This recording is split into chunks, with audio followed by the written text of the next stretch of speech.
أن النبي صلى الله عليه وسلم قال إن الله يرفع بهذا الكتاب أقواما ويضع به آخرين. رواه Muslim. Dari Umar bin Al-Khattab radhiyallahu taala anhu bahwa Nabi sallallahu alaihi wasallam bersabda, sesungguhnya dengan Al-Quran ini Allah mengangkat derajat beberapa kaum dan merendahkan beberapa kaum yang lain. Hadis riwayat Muslim.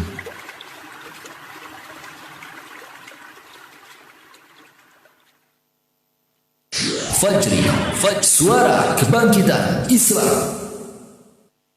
اصبر فإنك يا أسير شمس تدور لها الزهور متقدم رغم القيود ورائد رغم الصخور اصبر فإنك يا أسير شمس تدور لها الزهور متقدم رغم القيود ورائد رغم الصخور أنت الأبي وأنت في زمن العمالة كالسعير أنت الهمام تقود في سجن الخيانات الصقور أنت Bismillah, assalamualaikum warahmatullahi wabarakatuh. Alhamdulillahilladzi binicmatihi tatimmu sholihat. Allahumma sholli ala Muhammad wa ala ali Muhammad, amma ba'd. Pendengar yang berbahagia dimanapun berada, Masya Allah, kembali kita berjumpa melalui jalinan udara di 99.3 Fajri FM, Suara Kebangkitan Islam. Apa kabar Anda pendengar? Mudah-mudahan kabar Anda senantiasa dalam keadaan terbaik, sehat walafiat. Demikian juga dengan keluarga Anda, orang-orang tersayang Anda senantiasa dalam lindungan Allah Subhanahu wa taala. Amin ya Allah ya rabbal alamin. Tentunya kita di gelaran ngopi ngobrol parenting Islami ya, di edisi Ahad tanggal 13 Desember 2020 Masehi atau bertepatan dengan tanggal 27 Rabiul Akhir ya, 1442 Hijriah. Insya Allah di kesempatan pagi hari yang cerah kali ini kita dengan sebuah tema agar anak berakal sehat ya, Masya Allah. Tema yang sangat menarik sekali. Tentunya kita hadirkan satu bintang tamu sebagaimana biasanya dari STAI Al-Hidayah. Kali ini ada Ustadz Azam Rumbatriana MPDI ya, di Kaprodi Ilmu Al-Quran dan Tafsir STAI Al-Hidayah. Kita akan sapa terlebih dahulu narasumber kita. Assalamualaikum warahmatullahi wabarakatuh, Ustadz Azam. Waalaikumsalam warahmatullahi wabarakatuh. Kabarnya sehat, Ustadz? Alhamdulillah sehat. Keluarga sehat juga ya, Masya Seluruhnya Allah. sehat. Seluruhnya sehat. Mengiki ya? sehat juga ya. Alhamdulillah sehat ya, sebagaimana yang terlihat ya. Sehat fisik, sehat pesak, insya Allah ya. Amin. Baik pendengar dimanapun berada, bagi Anda yang ingin bergabung di kesempatan pagi hari ini untuk sekedar bertanya, memberikan kritik dan saran ya, silakan ya. Yang mau berdiskusi di 0811 1110 993 0811 1110 993. Anda bisa melalui WhatsApp, Telegram, juga SMS, atau mungkin bagi Anda yang aktif di dunia maya, silakan mampir ke fanpage Radio Fajri di facebook.com/Radio Fajri dengan sebuah tema agar anak berakal sehat. Baik, sebelum kita masuk ke pembahasan kita, sebagaimana biasanya Miki akan tanyakan kabar STAI Al-Hidayah terlebih dahulu nih, Ustadz Azam. Lagi ada kesibukan apa di STAI Al-Hidayah? STAI Al-Hidayah alhamdulillah di sebentar lagi mau ujian akhir semester. Masya Allah. Di tanggal 20 berapa ya? 21-an lah kira-kira ya. Jadi insya Allah sudah menuntaskan pembelajaran di era PJJ. Pembelajaran jarak jauh online ya. Sudah satu semester, insya Allah di semester baru ya, sekitar bulan Januari tanggal 7-an akan dimulai lagi semester genap ya, dengan perkuliahan offline ya. Sekarang online ya. Karena sudah offline, alhamdulillah. Mudah-mudahan kuliah offline ini bisa lebih maksimal ya.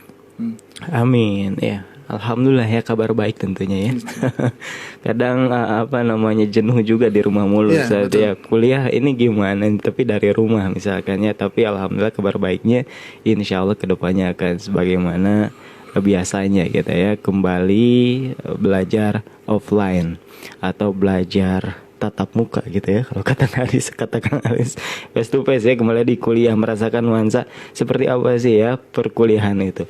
Baik pendengar dimanapun berada, kami undang kepada Anda yang bertanya ya, tak bosan-bosannya Meki mengundang Anda, silakan di 0811 11 10 993, 0811 11 10 993. Anda bisa WhatsApp, Telegram, juga SMS, terutama bagi Anda mungkin sebagai pasutri ya, pasangan suami istri, juga yang sudah memiliki anak ya. Bagaimana sih mendidik anak gitu ya, agar anak akalnya tidak macam-macam gitu ya, karena tema kita agar anak berakal sehat. Artinya mungkin ada orang tua yang gagal mendidik anaknya sehingga akal anaknya sendiri tidak sehat gitu ya. Atau maksudnya seperti apa? Lebih jelasnya akan bersama Ustadz Azam Rumbatriana. Silakan Ustadz. Baik, bismillahirrahmanirrahim. Alhamdulillah wassalatu wassalamu ala Rasulillah ma ba'd. Tentang pendidikan akal sehat ya. Ini kayak temanya Bang R itu ya. Iya. Jadi memang betul ya bahwasanya akal itu ada yang aklun salim, akal yang selamat, ada aklun yang inhiraf, akal yang menyimpang. Sekarang sebelum jawab itu ditanya lagi kan, akal itu di mana sih posisinya kan gitu. Ada yang mengatakan akal itu di otak itu di kepala. Yeah. Ada yang mengatakan akal itu gaib. Akal itu adalah sebuah penyebutan yang Allah sebutkan. Contohnya dalam ayat misalnya afala ta'qilun ya. Dan di dalam ayat disebutkan misalnya tentang pada kalimat lahum qulubun la yafqahuna biha. Mereka punya hati tapi mereka tidak mau memahami. Sekarang nanya hati itu. Nah, jadi makanya ada sebagian ulama mengatakan akal itu di hati. Al-aqlu fil qalbi. Akal itu tempatnya di dalam hati. Sehingga kebersihan hati akan melahirkan akal yang bersih. Ini kita bicara akal bersih, akal selamat namanya tadi. Yeah.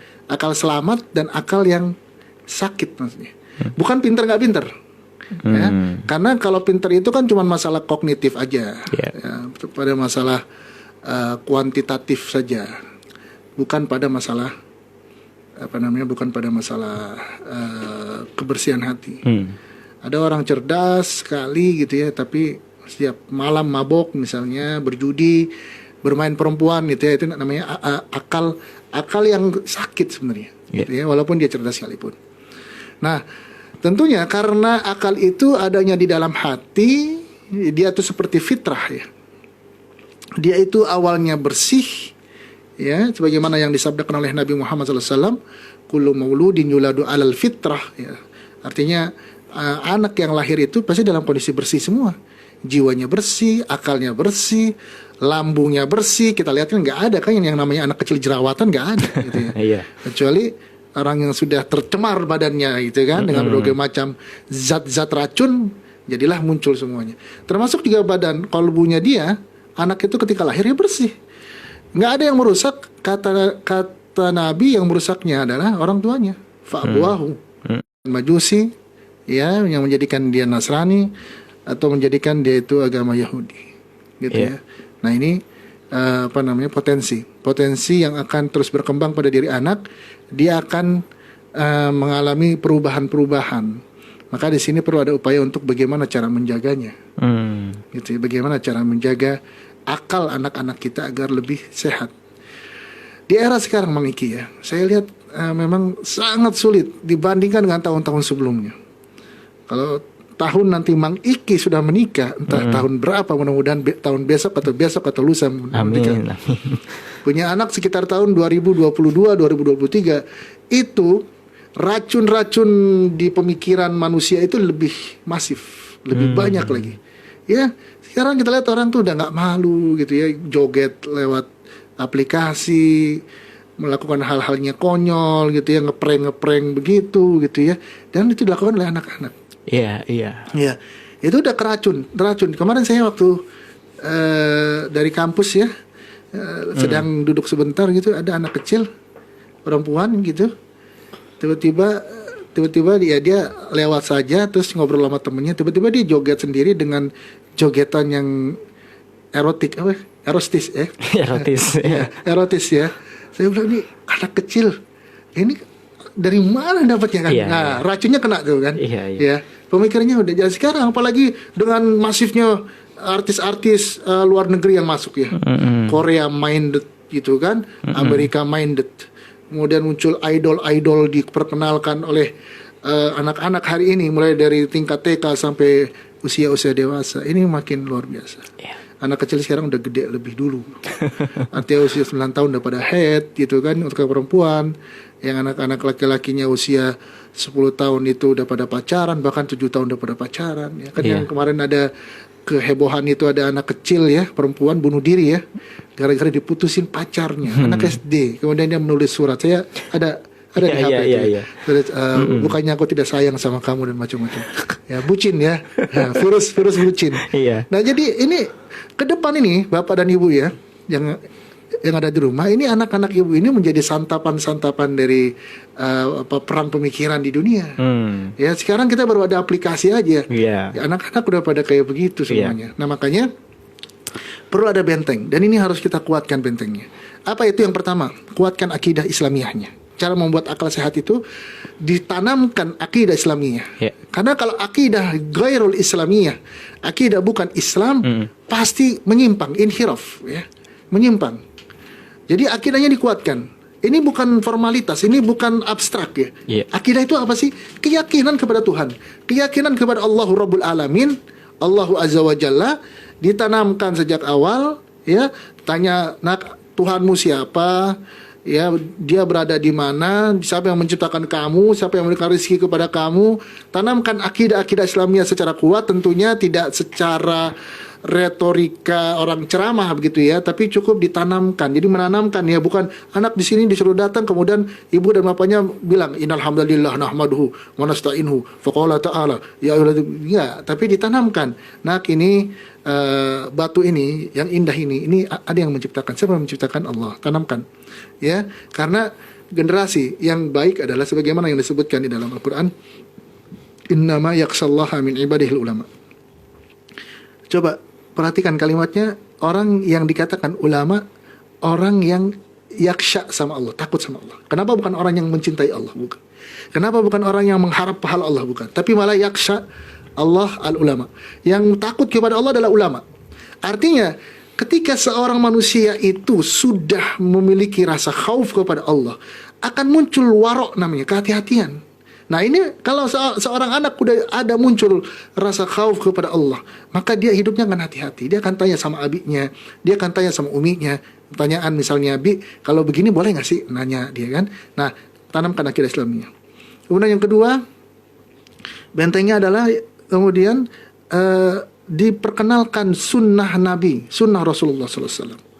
Ya, seperti misalkan dikenalkan masalah makan dengan tangan kanan, gitu kan, tidur membaca doa, masuk WC dengan kaki kiri, masuk rumah membaca Bismillahi walajna wa Bismillahi kharajna wa ala rabbina tawakkalna, naik kendaraan baca doa, diperkenalkan sunnah. Nggak usah yang berat-berat dulu lah, misalkan celana ngatung gitu ya, jenggot ya, itu mah. Yang lain ini yang simpel-simpel saja. Minum jangan, kalau airnya panas jangan ditiup. Diajarkan sunnah Rasulullah. Karena apa? Ketika sejak awal anak itu ditanamkan kecintaan ya, sunnah Rasulullah SAW, maka dia akan akrab dengan sunnah dan dia akan mencintai Nabi Muhammad SAW. Kalau sudah mencintai Nabi Muhammad SAW, maka selesai sudah. Dia akan menjadi umat Nabi, betul-betul menjadi umat Nabi. Ya, dia akan menimbang sesuatu berdasarkan apa yang dilakukan oleh Nabi Muhammad SAW. Ya, berbeda dengan hari ini orang-orang yang menjadikan idola-idola selain Nabi Muhammad SAW. Ya, menjadikan artis sebagai idola, menjadikan ini sebagai idola, menjadikan ini sebagai idola, punya poster di rumah, punya fotonya di handphone masing-masing gitu ya. Dan itu akan menjadi generasi mental tempe, generasi kacangan, generasi yang nggak punya masa depan gitu ya. Tapi kalau dia sudah mengenal sunnah Nabi, mencintai Nabi ya, maka kita akan lihat hari ini anak-anak sholat ke masjid, habis sholat mereka membaca Al-Quran, sholat subuh mereka di masjid. Ini Masya Allah ya, ini kebangkitan Islam nih. Mang Iki kalau lihat hari ini di sekitar Mang Iki nih, di Masjid Al-Huda, banyak anak-anak yang sholat subuh kan, ya. Iya. Dan itu anak-anak dari teman-teman yang sudah tersibgoh dengan sunnah. Kalau di tempat lain Mang Iki nggak ada anak-anak kecil sholat, nggak ada. Iya. Tapi karena di sini kita udah biasa melihat itu, jadi hal itu biasa sekali. Tapi kalau kita keluar dari area Radio Fajri, Cimanglit begitu ya, keluar ke tempat lain, nggak ada. Ada beberapa masjid yang memang sudah hidup kajian-kajian Islamnya, itu juga semarak juga orang sholat. Tapi kalau masjid-masjid yang nggak ada orang sholat, nggak ada anak kecil sholat, itu menunjukkan sudah kalah perang di situ. Nah, maka di situ virus apa nama yang lain-lain nanti akan bisa masuk. Kemudian yang ketiga, bentengnya adalah diajak anak-anak untuk komitmen dengan ibadah-ibadah dalam Islam. Ya, sholat, puasa, sedekah diajarkan gitu ya, diajarkan agar mereka punya komitmen di masa depan, karena membimbing seseorang untuk ibadah itu tidak ringan. Kayak Mang Iki juga mungkin, Allahu a'lam, mungkin kalau Mang Iki kan dari pesantren misalnya, kalau dari orang nggak pesantren punya anak susah, berat sekali itu untuk suruh sholat istiqomah gitu ya. Kenapa? Karena ibadah itu adalah benteng yang paling penting. Orang kalau udah sholat, insya Allah katakan wa faqimus sholata innas sholata tanha anil fahsya'i wal munkari wal baghi. Jadi sholat itu mencegah perbuatan keji dan munkar. Kemudian yang keempat ya, bentengnya adalah ditanamkan atau diinformasikan kepada anak kita itu tentang sakofah Islamiyah, wawasan Islam. Kayak sirah nabawiyah diceritakan, tarikh khulafa, sejarah khulafa Rasyidin diceritakan gitu ya. Kemudian diperkenalkan pejuang-pejuang Islam. Nah, ini penting loh Mang Iki. Dulu para salafus saleh itu sering menceritakan pejuang-pejuang Islam kepada anak-anak mereka, sehingga mereka menjadi pejuang karena yang diceritakan pejuang. Coba kalau dulu saya masih ingat waktu itu saya pernah diceritakan sama bapak saya si kancil anak nakal, si kancil yang suka mencuri, si kancil yang suka berbuat onar. Jadi akhirnya sudah besar ya kadang-kadang anak ikutin si kancil kan gitu. Nah makanya di sini, dan itu penting sekali disuruh baca, dibelikan buku ini. Sekarang baca buku ini, buku Al-Ghazi, buku Muhammad Al-Fatih, buku Umar bin Khattab radhiyallahu an. Jadi itu akan menanamkan cinta kepada orang-orang soleh, tergambar betul perjuangan umat Islam, sehingga di situ akan muncul ghirah Islamiyah. Sehingga kalau ada yang berbau-bau di luar dari konsepsi Islamiyah, ini kita nggak bicara Arab, nggak ya, kita bicara Islam. Islam memang datangnya dari Arab tentunya. Sehingga ada Arab-Araban gitu, seperti syukron, afwan gitu kan, seperti bahasa Arab sendiri begitu. Tapi poinnya bukan mengarabisasi, bukan, tapi menanamkan nilai-nilai Islam dan menolak nilai-nilai selain Islam. Orang Korea bisa jadi ada yang Islami, tapi yang masuk kan bukan itu di kita, ya boys bandnya gitu, si Chongpei-nya gitu kan, kemudian belum lagi yang lain sebagainya, boys band yang lain yang muncul, itu kan bukan Islam. Jadi kita bukan benci Korea, bukan benci Barat, bukan, tapi yang kita tidak suka itu adalah ketika yang masuk ke kita itu racunnya, bukan kebaikan-kebaikan. Kalau kebaikannya ada di HP di sini, Samsung punya Korea gitu, wah ini produk ini iklan gitu kan, produk apalagi buatan Jerman, buatan, dan itu no problem bagi kita. Tapi yang penting, yang problem adalah ketika yang dimasukin itu adalah racun-racun, dan itu memang sengaja ya, dan itu memang sengaja untuk merusak kesehatan akal orang Muslim. Nah, kalau itu semua dilakukan Mang Iki, ya, kita akan punya generasi Islam yang cemerlang. Kalau dia jadi dokternya untuk Islam, kalau dia jadi insinyurnya untuk Islam, kalau dia jadi penyiarnya untuk agama Islam, kalau dia jadi politikus Islam, kalau dia jadi presidennya memikirkan Islam. Dan ini luar biasa. Ini proyek masa depan yang sangat panjang dan kadang-kadang jatuh bangun di situ. Nah, oleh karena itu poin-poin itu perlu kita lakukan dan nggak perlu biaya besar. Yang penting ibu dan bapak ini punya komitmen yang kuat, giroh yang sangat tinggi ya, untuk bisa menjayakan Islam di dalam keluarga kita masing-masing. Ya, begitu Mang Ki kira-kira. Demikian, pendengar dimanapun berada, luar biasa ya. mereka berusaha menanamkan toksik istilahnya Ustaz ya, racun pemikiran ya yang merusak akal anak-anak kita yang pada dasarnya ya basicnya atau fitrahnya akalnya itu lurus-lurus saja Ustaz ya. Cuma ya ada orang tua yang merusaknya, kemudian lingkungan, tontonan dan lain sebagainya. Karena miris juga Ustaz ngelihat hanya karena sebuah aplikasi anak-anak kita sudah nggak pada tahu malu lagi Ustaz ya, joget di sana di sini tuh. Bahkan orang tua ikut-ikutan, bahkan didukung sama orang tua gitu ya. Sedih ya. Baik. Dan apa yang mereka tanamkan adalah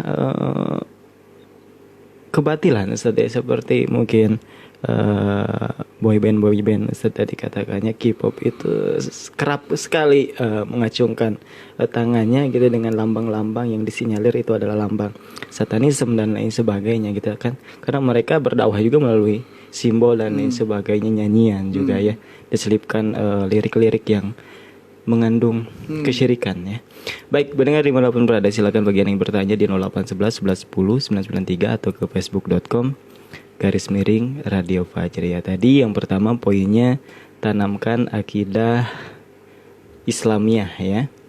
Kemudian yang kedua diperkenalkan dengan sunnah Nabi, diajak untuk komitmen dalam ibadah. Yang ketiga ya, kemudian yang keempat tanamkan atau informasikan tentang thaqofah Islamiyah. Wawasan-wawasan Islamnya, sejarah dan sebagainya. Jangan komik Spiderman, Naruto dan sebagainya Ustaz ya. Baik, dan sudah ada beberapa pertanyaan di meja redaksi ya yang akan kami tanggapi di kesempatan pagi hari ini ya. Baik, yang pertama ada siapa? Karena waktu kita tidak banyak nih Ustaz, hanya sampai pukul 10 paling mentok 10.40 Ustaz ya. Ada Asma ya di Sawangan. Seorang anak dilahirkan ke dunia dengan segala kelebihan dan kekurangannya. Namun dalam tubuh yang lemah itulah Allah Subhanahu wa taala memberikan kepadanya potensi besar yang dalam perkembangannya sangat mempengaruhi kehidupannya. Apalagi perkembangan merupakan suatu proses yang berkesinambungan dan progresif sifatnya. Oleh karena itu masa balita disebut sebagai critical period ya. Dan yang ingin saya tanyakan adalah pertama, apa yang harus dilakukan oleh para orang tua agar bakat anak berkembang secara optimal? Kedua, mau satu-satu atau semuanya dulu Ustaz? Satu-satu dulu ya. Pertama, apa yang harus dilakukan oleh para orang tua agar bakat anak berkembang secara optimal? Ya, kalau bakat anaknya itu memiliki fungsi untuk memajukan Islam, ya didukung tentunya. Tapi kalau bakatnya itu tidak mengarah kepada kejayaan Islam, ya jangan didukung. Seperti ada bakat bermain musik, bakat untuk menari, jadi penari gitu ya, atau menjadi pembuat patung, itu jangan didukung.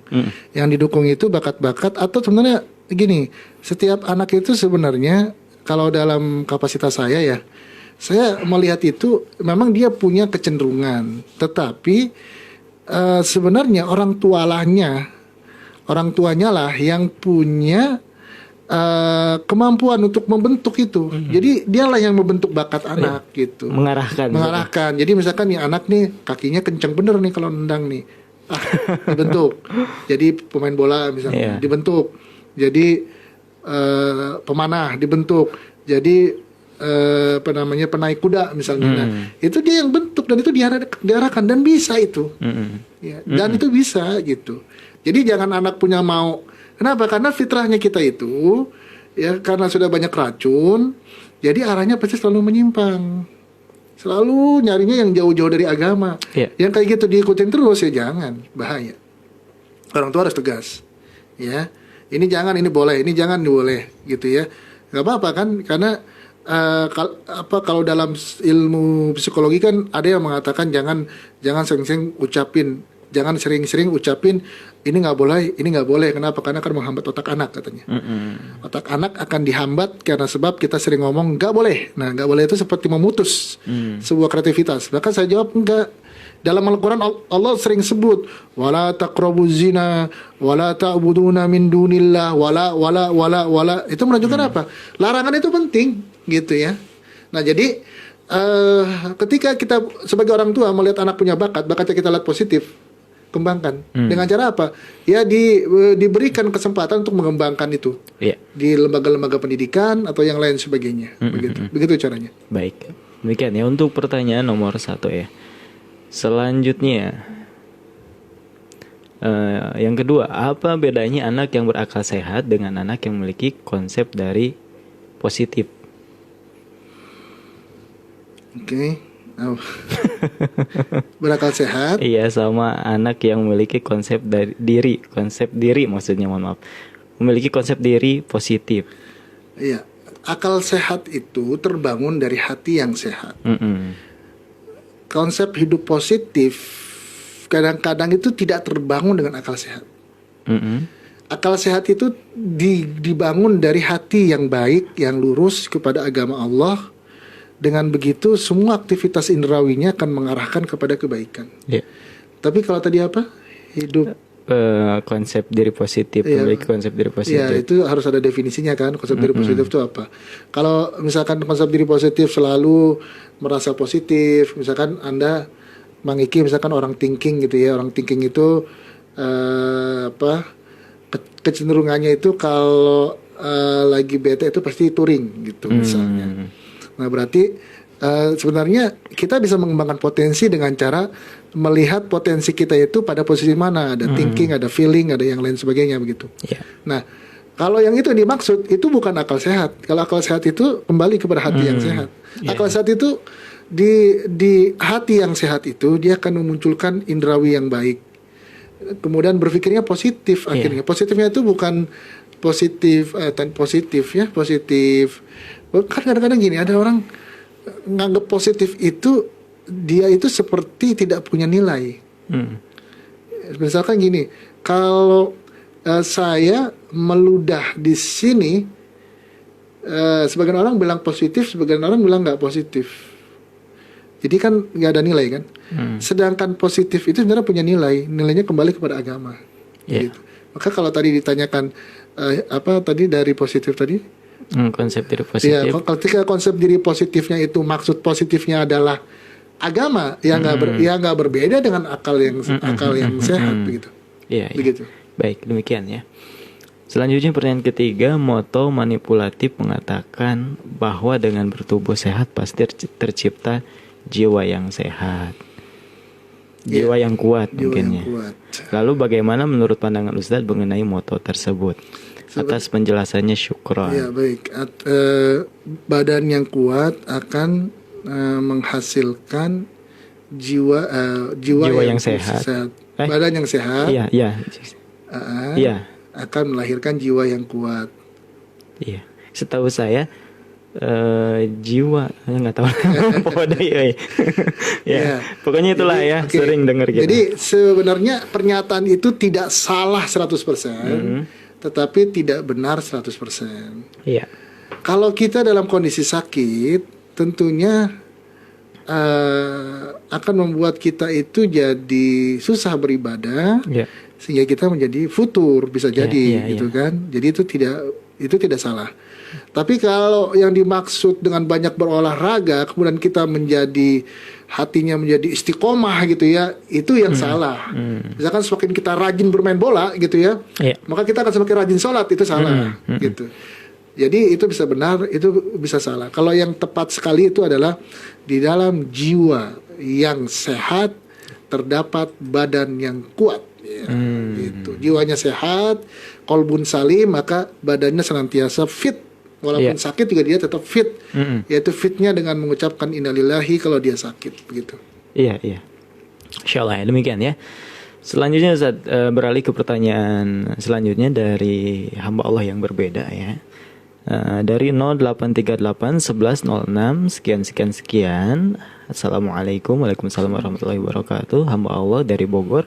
Mau nanya Ustaz, umur berapakah anak memperkenalkan perjuangan Islam?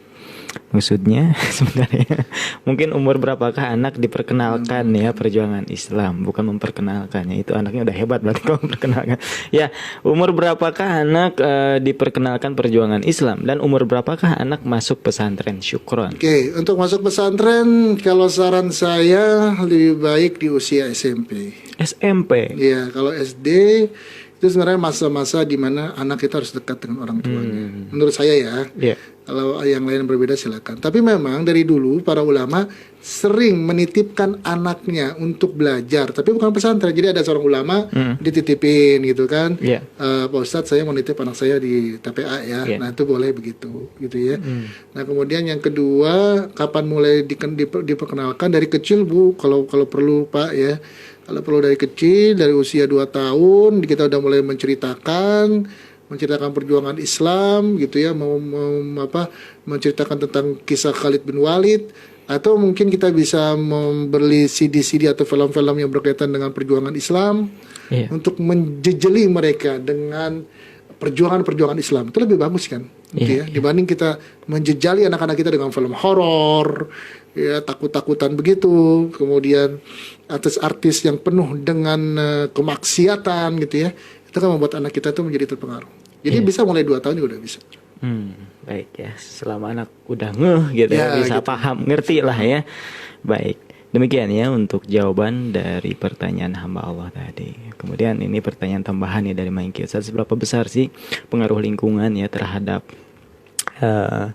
pertumbuhan, perkembangan otak ya maupun fisik anak-anak kita Ustaz. Karena Maiki bukan survei tapi mengamati lah sedikit-sedikit orang yang background misalkan pesantren dengan background yang di kampung biasa tanpa ya mungkin orang tuanya biasa-biasa saja, katakanlah orang tuanya hanya petani gitu, abai dengan pendidikan anaknya Islamnya terutama gitu ya. Selalu berbeda ketika anak itu sudah tumbuh dewasa. Iya, sebenarnya memang gini ya, itu masalah hidayah itu kita nggak bisa menentukan dari pesantren atau bukan dari pesantren. Bahkan kadang-kadang dari pesantren waktu SMP, terus ketika dia pindah SMA-nya, itu jadi bandel banget tuh bisa tuh. Kebanyakannya begitu. Jadi memang itu kembali kepada hidayah. Cuman memang kalau kita bicara lingkungan, memang yang di pesantren itu yang diunggulkan lingkungannya. Membentuk karakter murid itu menjadi Islami. Maka kalau sekiranya ada lingkungan begitu di lingkungan kita, nggak perlu pesantren, karena kita sudah cukup gitu ya. Nah, kalau berapa persen pengaruhnya besar loh itu lingkungan tuh, sangat besar. Bahkan mungkin kalau sekarang ada lingkungan rumah dan lingkungan luar gitu ya, maka lingkungan luar itu bisa menempati 70% perubahan anak. Jadi lingkungan itu penting sekali. Sampai sebuah pepatah Arab mengatakan al-jaru qabla dar.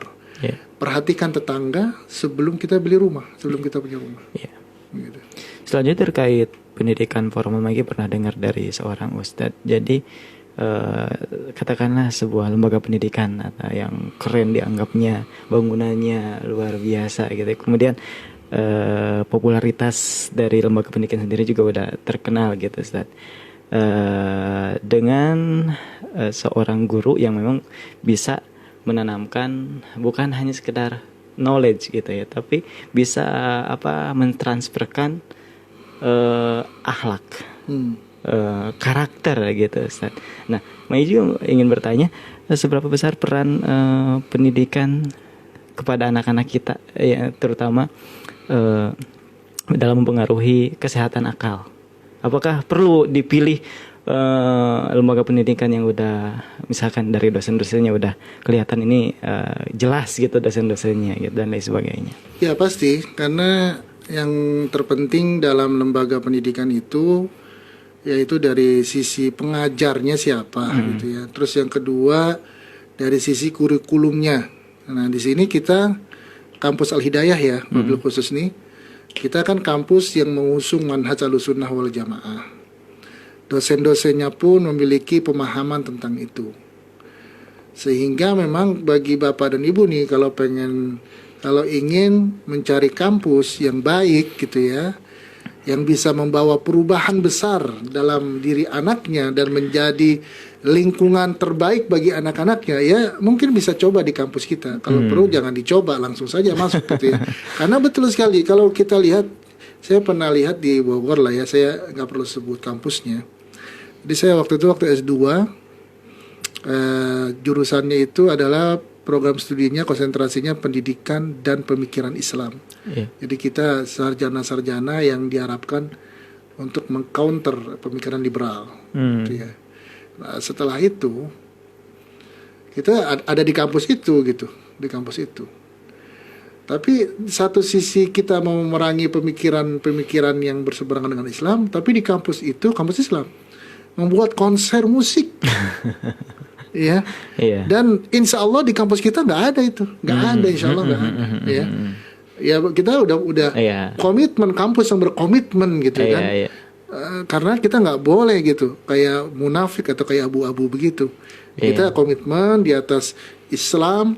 Hal-hal yang memang dikhilafiahkan kita lebih baik nggak usah dikerjakan, apalagi kalau sudah jelas-jelas mengandung unsur-unsur keharaman. Contohnya begitulah.